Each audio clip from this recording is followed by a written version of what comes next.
this special segment. We're along with Jeff Hull. He's a local resident here in Dexter, and we're here to talk about the project that is underway to benefit Jeff going forward. And Jeff, let's talk about your project that's already underway. It's making some progress, so maybe talk about what's already taken place. Well, we're building me a 750 square foot home, handicapped home, so I could live in and be more independent, get around easier. It's going to be a blessing. Sure.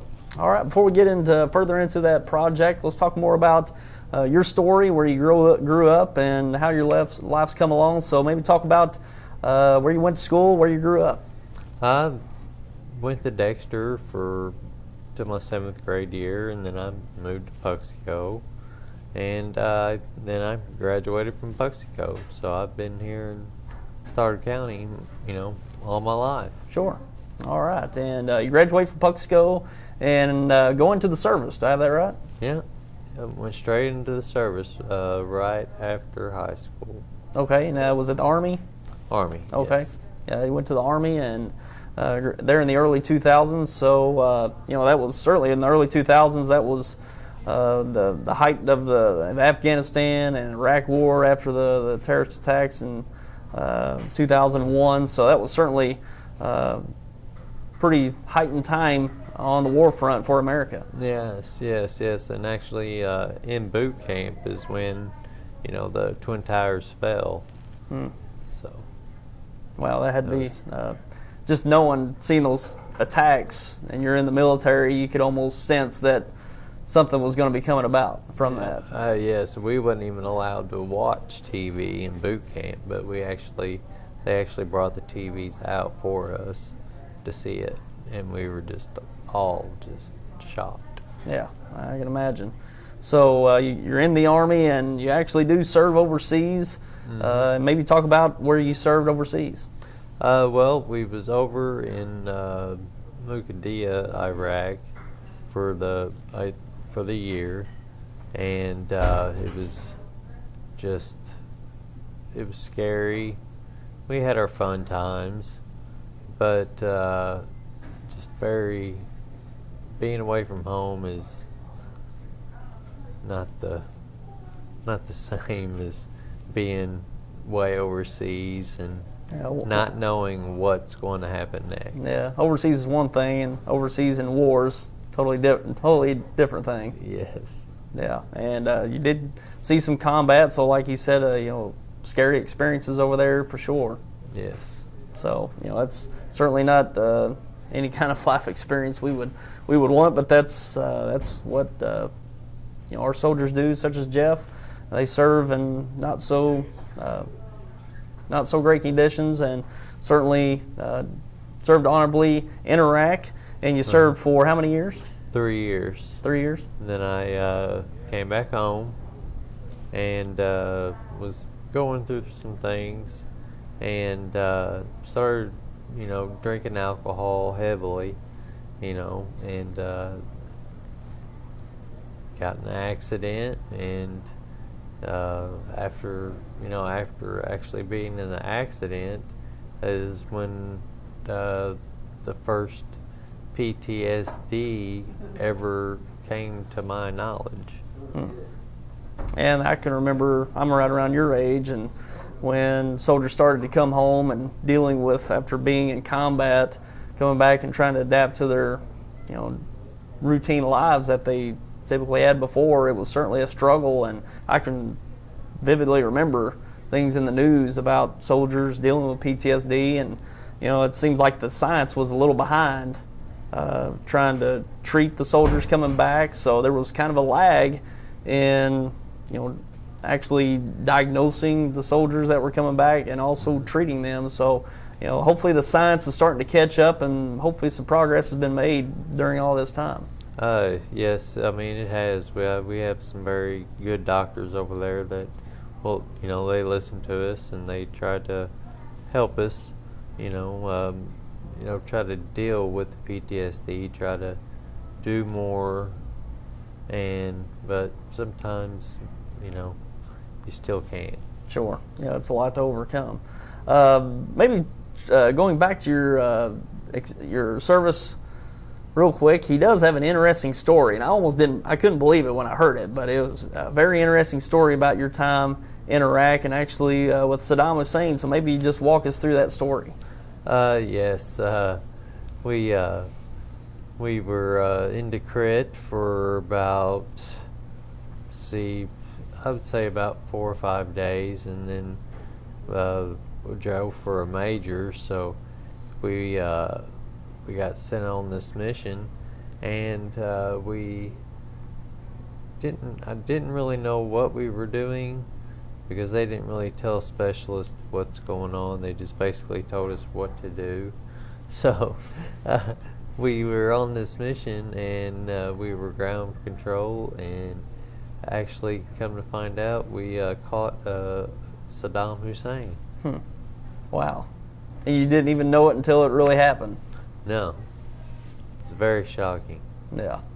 And that's one thing you hear about those missions, when they caught Osama bin Laden, and now, your story with Saddam Hussein, soldiers are just told to go on this mission, and then, it just happens. So, yeah. It's unreal how those stories develop. But that was certainly your story, and that's American history. It captures Saddam Hussein in Iraq, and you're right there along in history. So that's quite a story.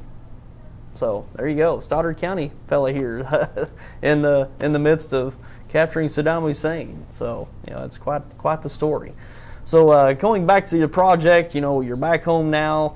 You're working on this project, your home, that 750 square foot home that's going to be handicap accessible, and it's going to be specialized for you to just do the normal things that you want to do in your daily life, being able to look after yourself, which you're more than capable of doing. Yes, it's really going to help me out a lot, because I'll be able to get around in my chair. I'll be able to get through doorways where normally, I couldn't. And it's going to be really a blessing to have this home. Sure. And it's already underway, and we're going to take a look at the site here momentarily. But a great thing that's going on for him, being able to look after himself, the things that we probably take for granted in our daily lives, that being able to live independently and do the simple things of looking after ourselves and living autonomously. Jeff's trying to work towards that goal, and being able to put this home together for his benefit can allow him to do that. And we're looking forward to seeing how this comes together and seeing it to its end, and we're looking forward to that happening for you, Jeff, and we appreciate you spending some time with us, and looking forward to having your project completed down the road. And thank you for your time. All right. And now we're at the location of the project that's taking place for Jeff Hull here in Dexter, along with Kellie Chastain. And Kellie's done a lot to get this going, getting the ball rolling with this project. And Kellie, we're here and already some work done, so maybe just tell us what's been done already. Okay, well, we have prepared the location.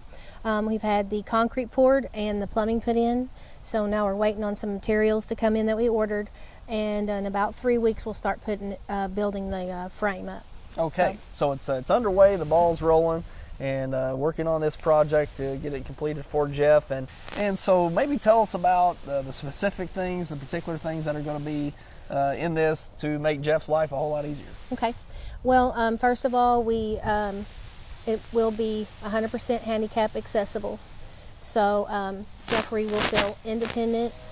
He can even go outside on the patio if he feels like it. He's going to have a small little exercise area, and then we're mainly focusing on his bedroom and bathroom with all the handicap accessible things he'll need to get in and out of bed, maybe by himself at some point. He wants to even get a job and have a little workspace in his little home. So, that's important to me, that he feels independent and a part of the community and a part of his own life. Instead of bouncing around from family member to family member, he will have his own place to call home. Sure. Yeah, we talked about that with Jeff, and he's looking forward to that. He's wanting to be able to do things on his own, be able to look after himself, and he's certainly capable of that. And he's certainly looking forward to doing that because it's got to have an effect having to rely on somebody to do simple things for you. Right, right. So. If he wanted to go to the kitchen, all the cabinets are going to be low enough. Well, he can get under them if he needs to, or pull his wheelchair up and get something to drink if he wants to. He'll be able to operate his doors to his bedroom. He'll be able to slide them. So I think this will actually give him a sense of his own life. So I think that's very important. Sure. So. And like we said, the ball's rolling, but still some things to be done.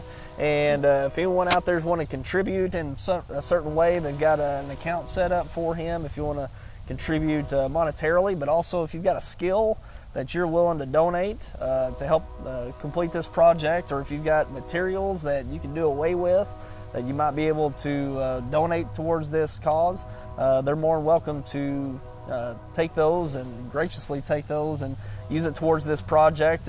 Anything specific, anything about that people that can get involved with? Well, we have the account set up at Bank of Advance, and the name of it is Independence for Jeffrey Hull. And what you'll have to do is go in and put a check in that account. I don't think you can transfer money and stuff like that, so you have to physically take a check in, or get a hold of me or his mother, April Vansel, and we can come by and pick it up or whatever. As far as all of the labor has been donated from different community, like the churches, and the Mingo Men's Ministry has graciously donated all their time to put this building in the dry.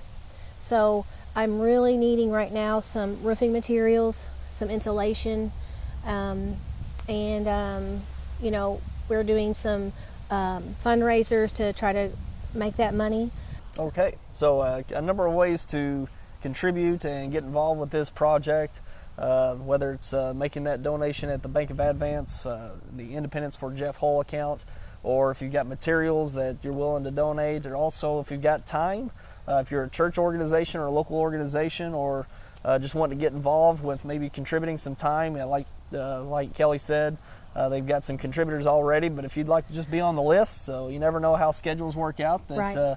Things might need to be done, and the help's not available. You know how that works. We all know how it works. So right. If you'd just like to be on the list to be able to contribute in any way, contact them, and they'll surely graciously have you help out in any way that they see that you can play a role. So right. A number of ways to contribute, and that's the one thing that they're looking to do is just move the ball forward in completing this project for Jeff, and certainly to move him on to the next phase of his life, to where he can thrive and look after himself, and get back to the confidence that right. he can have going forward in his life. So that's exactly. a great thing to look forward to. Yeah.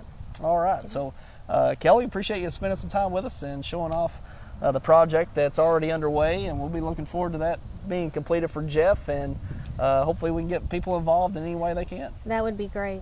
All right. We'd appreciate it. Any help anybody can give us, we would gladly take it. All right. So good luck with everything going forward. It's off to a great start. Hopefully get this completed pretty soon. Okay. Yeah. All right. Let's do it.